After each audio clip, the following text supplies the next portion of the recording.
Les autorités burundaises se sont lancées dans une croisade morale. Les couples burundais vivant en union libre ou en concubinage ont jusqu'à la fin de l'année 2017 pour légaliser leur union. Cette annonce du ministère de l'Intérieur intervient suite au mot d'ordre lancé par le président Pierre Nkurunziza le 1er mai en faveur d'une campagne de moralisation de la société. Au Burundi, la croissance démographique est galopante et la population n'a pas conscience de cette problématique.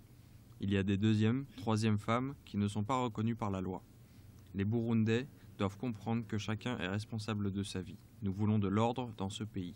Depuis lors, l'administration exerce une forte pression sur ces couples à travers tout le pays. Le gouverneur de la province du sud-est de Rutana a ordonné qu'une liste spéciale pour les personnes vivant en concubinage soit constituée d'ici le 22 juin 2017.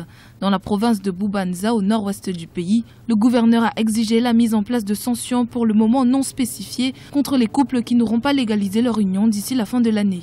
Cela n'est pas du tout une priorité. La priorité au Burundi, c'est quoi? C'est la sécurité. Ça, c'est une forme de diversion qu'il est en train de faire pour distraire la communauté nationale et internationale, au lieu de s'attaquer à des questions fondamentales qui nous permettraient de rétablir la paix et la sécurité dans tout le pays. En attendant la fin de l'année 2017, les officiels ont commencé à organiser des mariages de masse pour respecter le souhait du président Pierre Nkurunziza. Des mesures que certains activistes de la société civile burundaise considèrent comme une violation des droits de l'homme.